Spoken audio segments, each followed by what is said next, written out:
Hello, good evening all. అందరికీ ప్రభు పేరట శుభములు. పరిశుద్ధ వారంలో ఈరోజు 2వ దినం. నిన్న మనం చూసుకున్నట్లయితే ఆలయ శుద్ధీకరణ గురించి తెలుసుకున్నాం.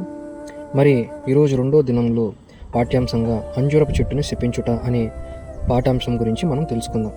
సో అంజూరపు చెట్టుని శపించుట, ముందుగా బైబిల్లో దీని గురించి ఏం వ్రాయబడి ఉందో అది చదువుకుందాం. తరువాత దాని సారాంశం ఏమిటో ధ్యానించడానికి ప్రయత్నం చేద్దాం.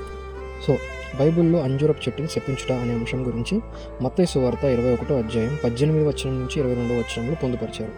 అదేంటంటే, ఉదయమున ఆయన తిరిగి పట్టణమునకు వెళ్ళుచుండగా ఆయనకు ఆకలి వేసెను. అప్పుడు త్రోవ పక్కనున్న ఒక అంజూరపు చెట్టును చూచి దాని యొద్దకు రాగా దాని యందు ఆకులు తప్ప మరి ఏమీ కనబడలేదు కనుక, ఇక మీదట నీవు ఎన్నటికీ ఫలింపవుగాక అని ఆ చెట్టుతో చెప్పాను. తక్షణమే ఆ అంజూరపు చెట్టు ఎండిపోయాను. శిష్యులు అది చూచి ఆశ్చర్యపడి, ఈ అంజూరపు చెట్టు ఎంత త్వరగా ఎండిపోయాను అని చెప్పుకొనిరి. అందుకు యేసు, మీరు విశ్వాసము కలిగి సందేహపడకుండిన ఎడల ఆ అంజూరపు చెట్టుకు జరిగిన దానిని చేయుట మాత్రమే కాదు, ఈ కొండను చూచి నీవు పెళ్లగింపబడి సముద్రంలో వేయబడుమని చెప్పిన ఎడల అది జరుగునని నిశ్చయముగా మీతో చెప్పుచున్నాను. మరియు మీరు ప్రార్థన చేయనప్పుడు విశ్వాసముతో అడుగువన్నీయు పొందున్నారని వారితో చెప్పాను.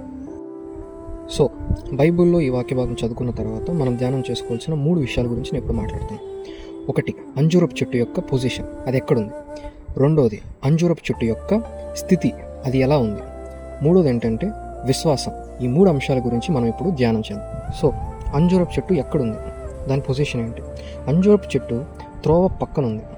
సో దేవుడు దీని ద్వారా మనతో ఏం మాట్లాడాలనుకుంటున్నాడంటే, మనము దేవుడు చూపించిన త్రోవలో ఉన్నామా లేదా త్రోవ తప్పిపోయి ఉన్నామా అనే అంశం గురించి దేవుడు మనతో మాట్లాడాలనుకుని త్రోవ పక్కనున్న అంజూరపు చెట్టు గురించి మనతో మాట్లాడుతున్నాడు.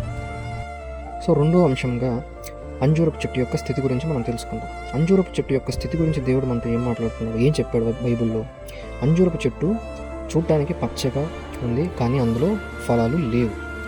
సో దీని ద్వారా దేవుడు మనతో ఏం మాట్లాడుతున్నాడంటే, ఈ రోజుల్లో మనుషులు కూడా చూడటానికి పైకి ప్రార్థన చేస్తున్నాం, దేవుని సన్నిధానానికి వస్తున్నాం, అన్నీ చేస్తున్నప్పటికీ వారి మనసులో భయం, భక్తి, విధేయత అనే అంశాలు లేవన్నమాట.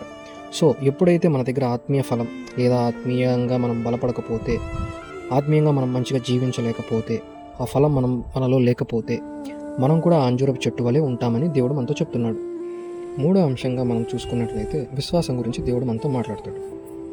సో ఎప్పుడైతే మనం విశ్వాసం కలిగి, భయభక్తులు కలిగి, విధేయత కలిగి దేవుని యందు మనం ప్రార్థిస్తామో, అప్పుడు మనం ప్రార్థనలో అడిగినవన్నీ మనం పొందుకుంటామని దేవుడు మనకు సెలవిస్తున్నాడు అనమాట.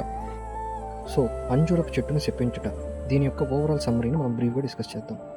ఎప్పుడైతే మనం దేవుడు చూపించిన త్రోవలో నడుస్తూ వినయం, విధేయత, భయభక్తులు కలిగి దేవుని యందు ప్రార్థిస్తూ వేషధారుల వలె కాకుండా జీవిస్తూ మనం ఆత్మీయ ఫలం కలిగి ఉన్నప్పుడు, విశ్వాసం కలిగి మనం ప్రార్థన చేస్తే మనం అడిగినవన్నీ పొందుకుంటాం అని దేవుడు మనకు సెలవిస్తున్నాడు అనమాట.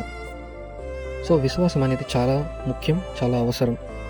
ఈ ప్రపంచంలో దేవుని కదిలించగల శక్తి ఏదన్నా ఉందంటే అది మన విశ్వాసం మాత్రమే.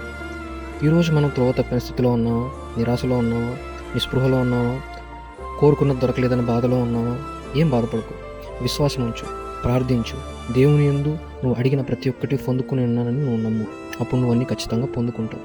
భయపడకుండా విశ్వాసం ఉంచి దేవుని యందు ప్రార్థించండి. మీ కార్యాలన్నీ తప్పకుండా దేవుడు జరిగిస్తాడు. ఆమేన్.